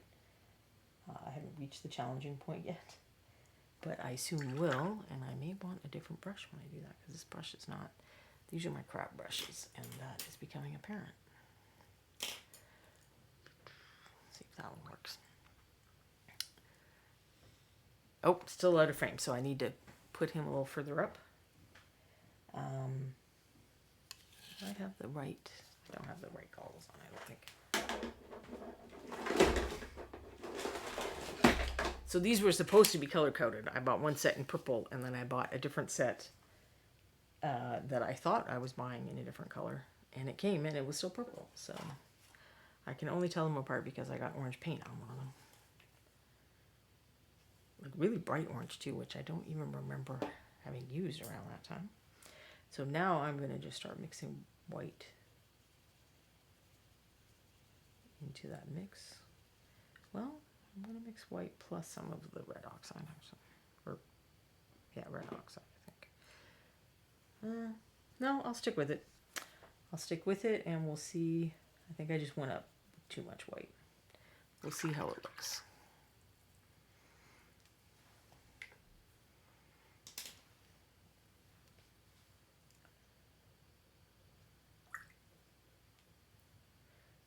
But anyway, I was saying, if you have trouble painting dark skin and you weren't here for the episode where I explored that idea in more detail, there is a page on my blog, and it's got reference photos, it's got skin recipes using Reaper paints, also some P3 and Nocturna N paints, because those are the paints I had, so I decided I would add to my chart a little bit. And then it also has links to the stream where I demonstrated doing this on and it's on a larger figure. It's on one of the giants, so you can see kind of the face. I just did the face for that one, so you can see the face details a little better. Now my transition is a little rough. I need something kind of in between those two colors. I don't know if so you're gonna have to go back a few pages to get to the dark skin one. If you start seeing some art that depicts people of African ancestry, look at that post. It has some examples of art from medieval and Renaissance periods and some other time periods. But it also links to the one I'm talking about, so that's going to be a quicker way to get there.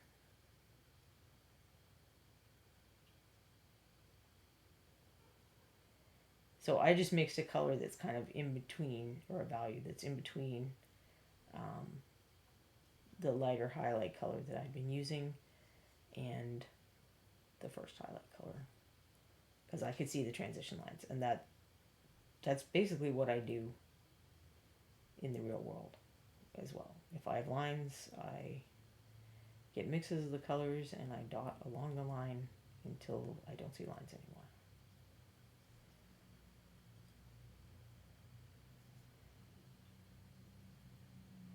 That is the very scientific explanation of how I do even my fanciest painting.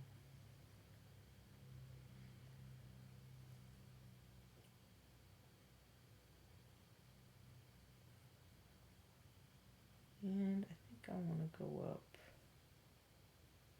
I mean, I need to go up because, as the article discusses, the secret of painting great looking dark skin is to have highlights, but they're very fine, like located in very small areas.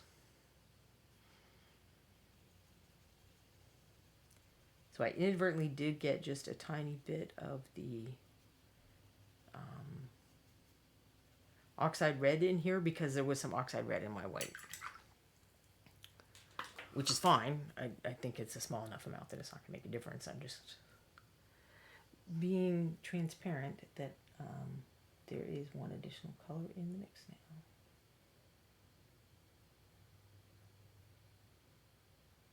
So he's got like a bald head. I would want to have a nice reflection point there because light will definitely reflect off a bald head, as I'm sure we've all seen. So I'm using much smaller brush strokes now that I'm getting up to the brighter highlights, because if I want his skin color to stay looking dark overall, that's kind of the trick, is not making the highlights too large, because otherwise it lightens up the whole skin tone. And then I'll do just a couple of spots of an even lighter color. So skin is, I mean, we often have a little bit of sweat.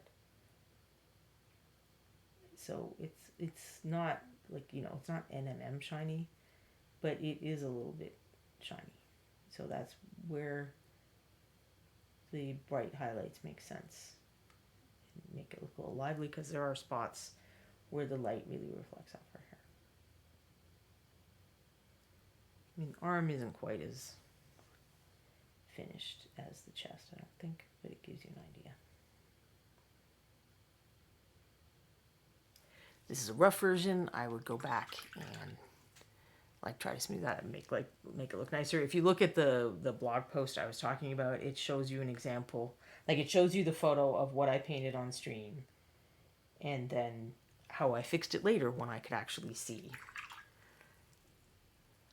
But that's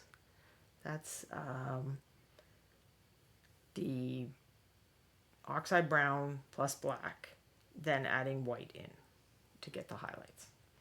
And I'd say it's a little bit on the cooler side for darker skin tone. So that's that guy. Now I have to make sure who is who on my medium skin tones. Yes. Okay.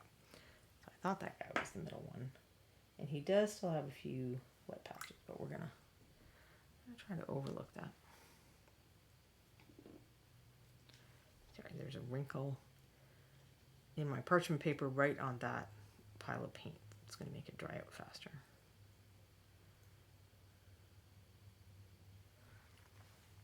So I'm just trying to get rid of that.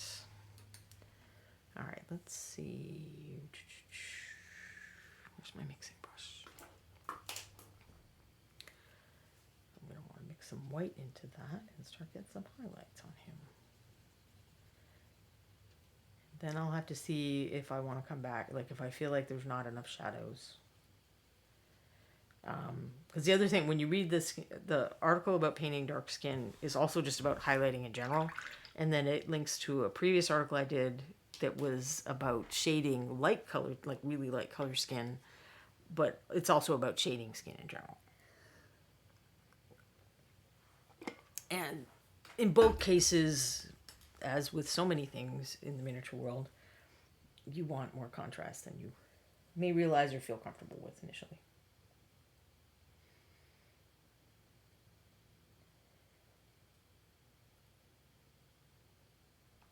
So I'm going to have to do that transition thing again. I think that this highlights a little light in color.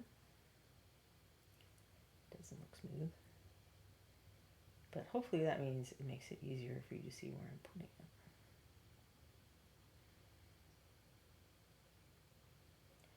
Wow, this guy, he's got some abs. He's got like abs on top of abs.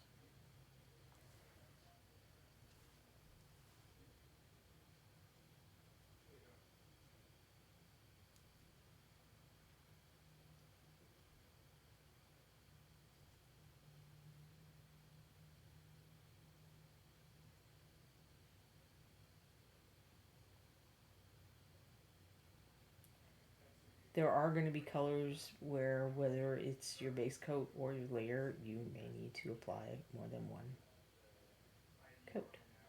I'm finding that with this. Am I staying in frame at all now? Because I'm really bad at checking today for some reason. I'm going to do just a little transition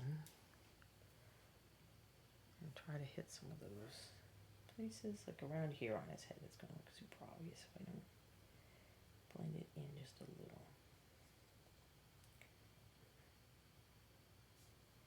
I also don't think I made the highlight big enough.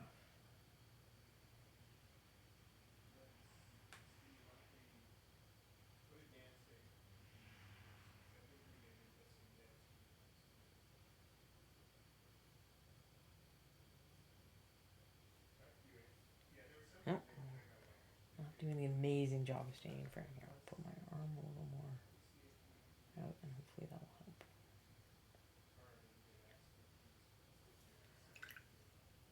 Now more white.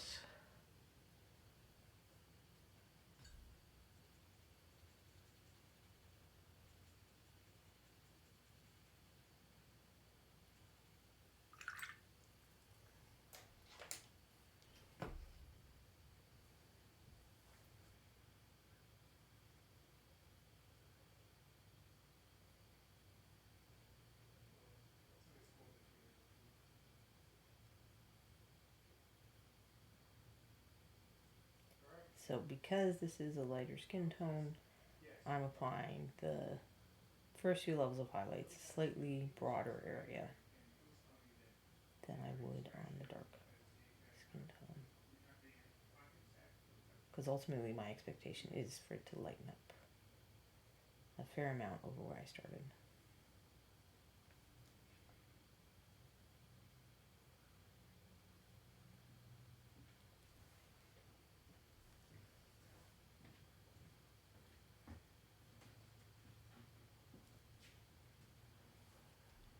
I'll go brighter still.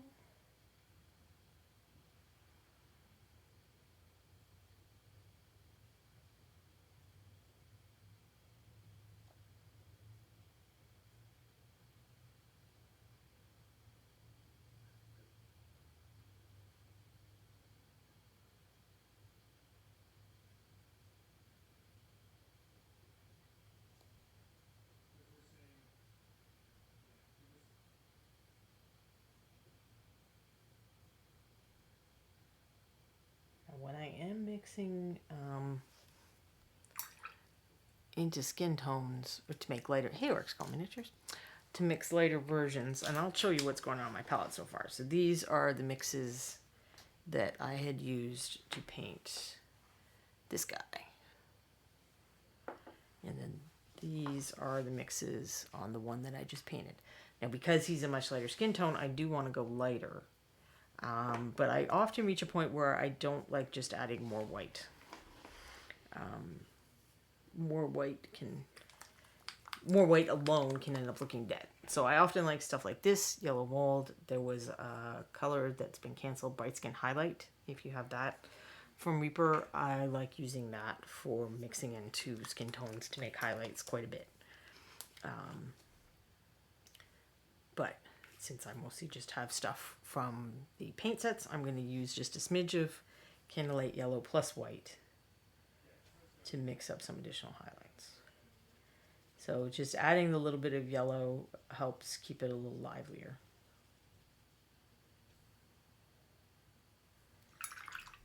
Instead of looking too washed out. Like, it's the kind of thing that's subtle enough that it might not even show up on stream, but I know that that's happening. So I have added one additional color other than the white and the brown. The Oxide Brown. So yes, for anyone who came in a little later, I'm exploring these colors are releasing today. They were from the Reaper Kickstarter from a while back. Oxide Brown, Oxide Yellow, and Oxide Red. Here's what the colors look like. But one of the things that struck me about these colors when I first saw them is that these are the kinds of colors that like canvas artists and oil painters and stuff like that use to make skin tones, mixed skin tones. I mean, you can do it with red, blue, and yellow, but you've got to be pretty good and have some extra time. So I wanted to test out that idea that taking just some simple additional colors, mostly white and black, but a little bit of blue, a little bit of green, a little bit of yellow, that I can mix a selection of skin tones. So if I were wanting to have a travel palette with not too many paints on it, I could include those paints in it, and I would be able to mix a lot of skin colors as well as leather, rust for metal, stuff like that, without having to have a whole bunch of extra paints. Because I found, even though I tell people that I have like a ridiculous number of paints, that I still frequently get asked for, if I could only have 15 paints, what should I get? Those kind of questions. And those 3 new colors that released today are 100% on my list of things that I would suggest to the people asking me that question. And even though I have like literal hundreds of paints, I'm very happy to have them added to my arsenal. So that I can get persnickety about mixing and just have more. There's no such thing as enough brown, in my opinion. And ochre yellow is super useful as well. So that is a lighter version. I mean, whenever I do these things, it looks so rough on stream. It's almost torturous to me, but hopefully you guys get some idea of what I'm doing over here. Would I go a little darker? Let's give him a little bit of shadow from the darker skin mixes. Get under his nose.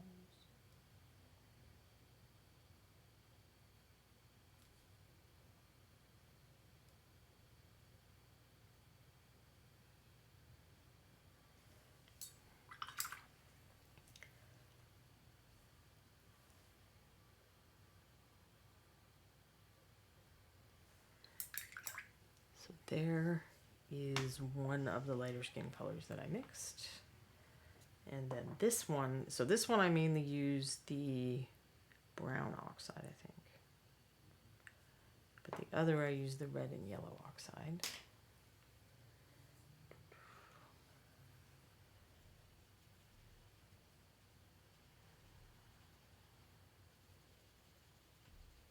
I'm just mixing some intermediary mixes.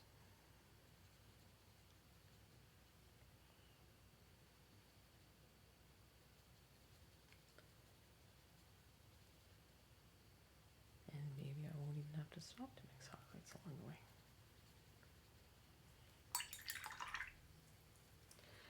if it's going to be wildly different than the other one, but it should end up a little pinker. Alright, now I've lost my brush. I'm very talented like that. Sure, we'll see with this brush.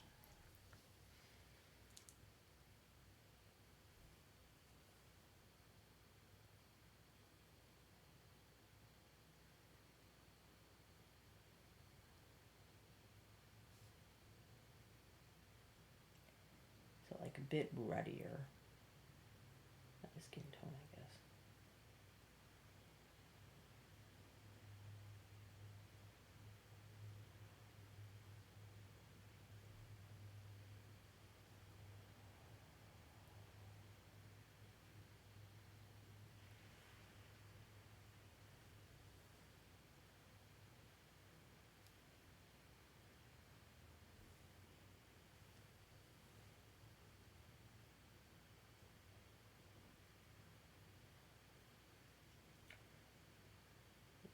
Arm muscles are pretty nice for showing the different colors, so it's worth getting at least the front of the arm.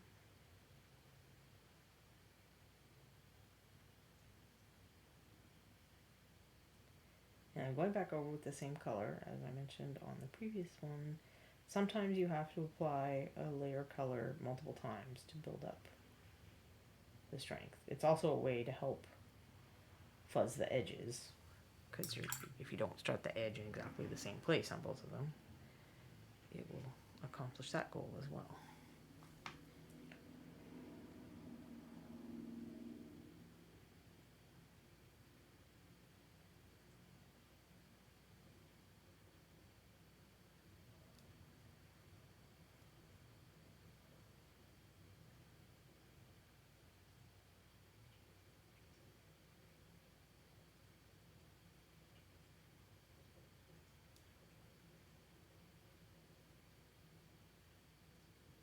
It's amazing how much nicer these Bones USA figures are than the original Bones versions of these Learn to Paint minis.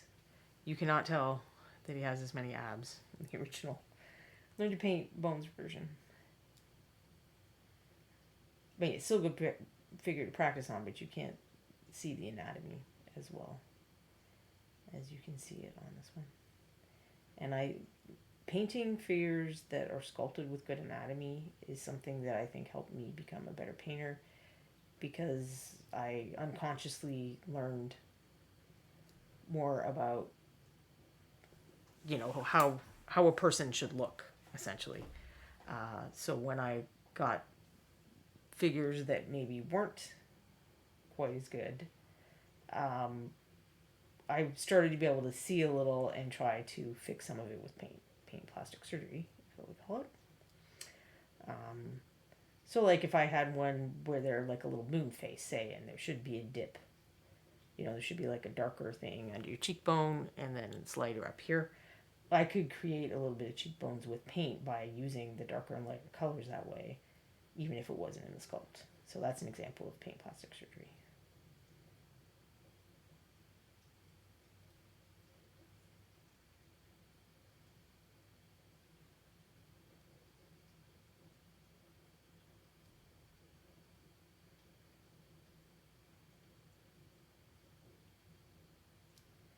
If that makes sense. And that's kind of what I was doing with the different bases, is the idea is that even if you aren't the best at building or sculpting bases, you can still get some bang for your buck and some variations by how you paint them.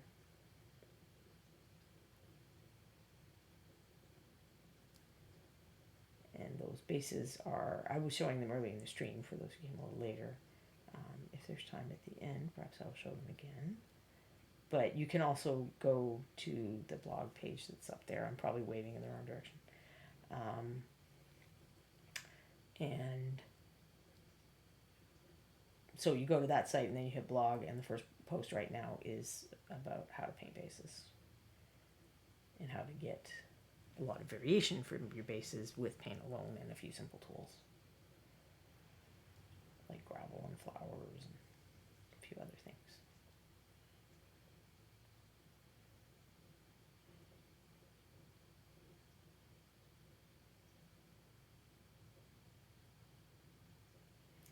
pinky actually almost has too much shadow color showing.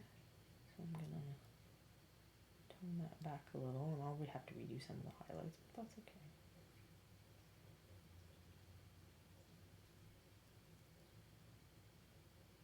It's the nice thing about acrylic paint is it covers over itself. It's ultimately very forgiving.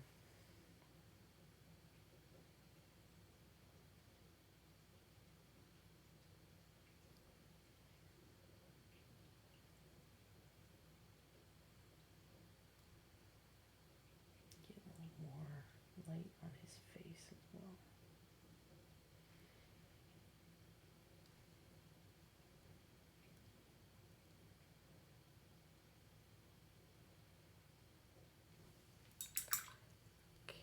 Now I will go up to the brighter color again. Let's see. I may have some paint that's thickening up enough for the demo of what is not base coat consistency paint. Okay, so he's gonna look weird because I think I got some paint on his mustache. It might look like he has 2 lips or something, 3 lips, I don't know. This is very rough, but hopefully will be enough to give you the idea of how you can mix plenty of skin tones with these paints.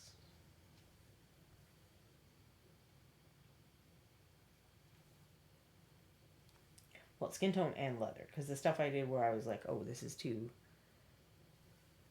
orange or too whatever, and I added in a little bit of brown or green, you wouldn't have to do that for leather because they could be a little more vibrant and it would look okay. Or it would even look good because we like to treat leather so it's a little more vibrant, I think. All right, so now let's compare them together. This guy. So it's not a huge difference in value, but it's a little pinkier, a little oranger, and this is like a little cooler of a skin tone. So that would be like getting, let's see, something like this, and then this pinker color versus, well, that's still a little, I didn't get, there's something like tan brown, but like a slightly darker version of this would be kind of the equivalent of that one, I think. And then this figure had a dark skin tone with the oxide brown. And if you missed the beginning of the show, I mixed up a number of really nice different darker skin tones.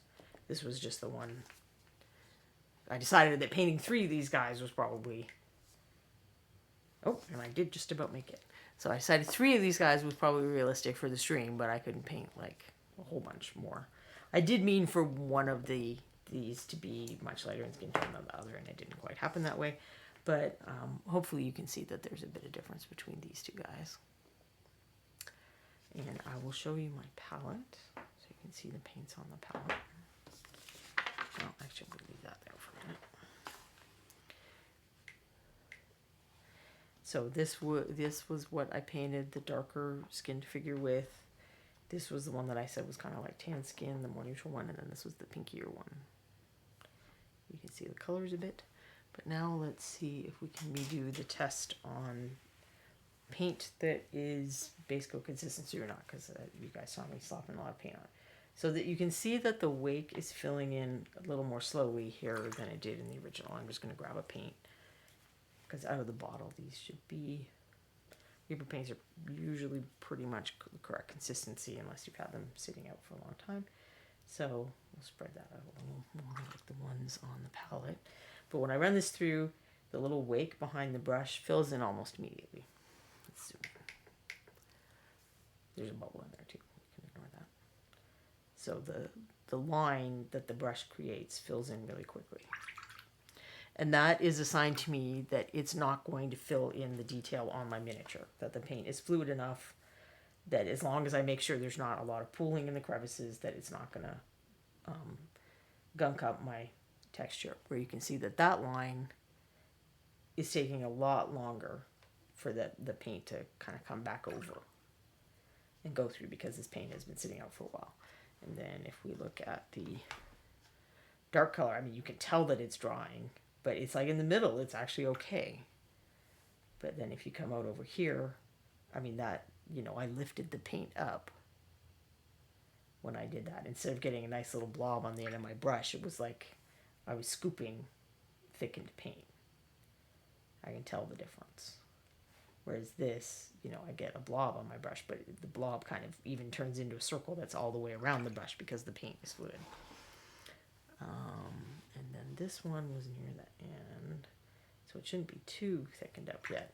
But where I started to pull the paint away from the main pool, it has thickened up some. So I was adding water to some of the highlights when I was painting them, because I could tell that the paint was thickening up. So to me, for base coat consistency, that's what you want. And if the brush, if it's slow to fill in, then you add a little bit of water. I layer with the same consistency. I wasn't adding water to my paints other than those ones that I noticed that was sticking up. I didn't do that when I first started painting. I added water to my paints to make them a little more transparent to do layers. I also use a lot more steps. That's another way that I do that instead of mixing water in. Now, really. So you can mix layers thinner than this from the point of view of, I don't want to see the transition lines. But in terms of, are you gunking up your paint or not, that's a different test. And it's already thickening up, because, as I said, I don't love this palette as much as I used to. But hopefully that made sense. And I will show the special characters, the Bone 6 characters. I'll swap out for my nicer thing again. And then I'm sure Quindy will find us right. Let me just make sure there's no wet paint on my fingers, because Ron would be very sad if I disasterize these miniatures. So these are the figures that you can get. You can get these in your Reaper orders. If you go to Adepticon, I think they're in the goodie bags. There may be other ways to get them as well that I don't know about. But there's 4 adventurers, and then I'll have to find the little work. Oh no, that's right. I put them over here. So that's a painted version, and this is actually not the material that the figure's made in. This is a 3D print because they sent it to me before these were finished. This is the material that it is made in. So it's a little, actually he's hardly bendy at all. So the detail is gonna be just fine, but it's probably like just a smidge bendier than, yeah, the torch, axe, or a little, like these would not bend at all, and I'm not going to try because I don't want to crack anything else off.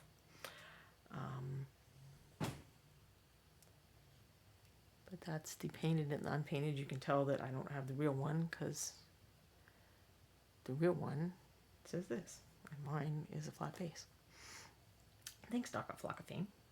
So that is the wizard. And then there is a thief. And I'll put their bases all together in a sec. There's a thief who also has a light source. And she's a human, so the wizard was an elf. And then this is the one you would actually receive. So which one you get is random. But if you do want all of them, they're going to be in the Kickstarter. I think they're in the core set in the Kickstarter. So it's not like this is your only chance to get them. It's just you might be able to get one for free to check out before the Kickstarter starts. This is the Halfling Fighter. He's got some really nice details in his armor, I think. A little pouch. And then he's got some neat decoration on his shield. The shape matches the way the plates are, which is a nice touch from Bobby, I think. And then lastly is the Dwarf Cleric. And she has the holy symbol on her hammer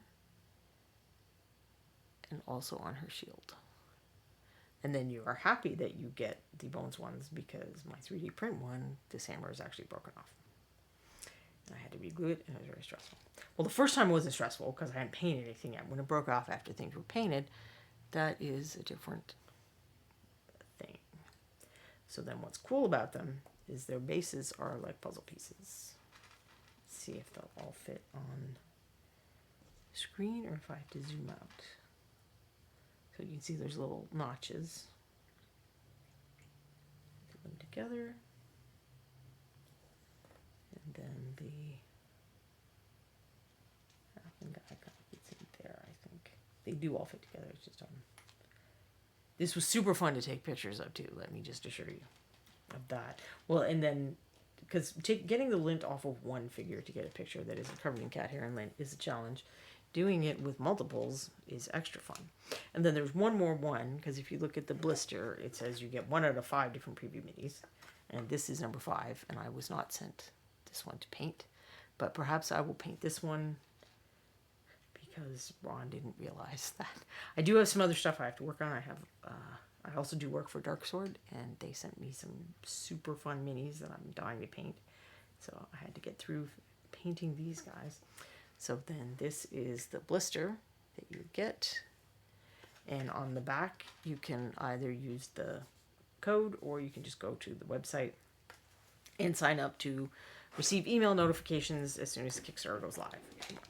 And then this is the mini of the month. So the mini of the month is if you make an order of $40 US or some kind of equivalent in other currencies, you get this guy for free. And in fact, you get 2 now because you get the little leprechaun whose name I've already forgotten again, even though Quinty found it for us at the start of the show, and his friend Shroomy. And I believe there are 3 different styles of Shroomies. And one day they will put out a whole pack of Shroomies that I will most certainly be buying to have all of the poses of Shroomy doing cute things. And there's a painted version of this that I think you can see on the website. Tweed Tin Cup. Thank you, Quinty, again. Quinty's learning exactly how bad my memory is. But you should definitely go look at Michael Proctor's painted version because he's like super cute and fun. But I'm debating whether to clean this guy up and paint him next show. Would next show be the one closest to St. Patrick's Day? I think it would. Just as a, to use as an example for painting green. Okay, I don't feel so bad. Quinty had to go look it up again too, so I'm not the only person with a terrible memory. And I'd like to say it's age, but it's not. I really just have had a terrible memory my whole life. Is it getting worse with age? Oh, 100%. It's super fun. Can I tell you how many golf balls are on the moon from playing Trivial Pursuit like 35 years ago? Yes, there are 3. There are 3 golf balls on the moon. Can I tell you what I had for breakfast? No, I cannot. So these are Bones USA, guys, whereas these are Bones from China. But they're all super cool. So thank you for coming and joining me today. I hope you had fun. I hope you enjoyed a crash course on mixing your own skin tones. It's definitely worth experimenting with. And even if you don't have those 3 paints, if you take kind of a darker brown, Palomino gold would be a good one to use for this. I think NMM gold base is also kind of a yellow ochre color, and then there are various rusty reds. You can experiment with those, and I bet you would get some cool skin and leather tones as well. You're welcome, Daka Flame. And I'm going to let Quinty find us a raid so that you can keep watching people do fun things with miniatures. And I'll she hasn't started yet. I won't click my button until she starts the raid. Okay, there we go. Goodbye, everyone. Have a great week.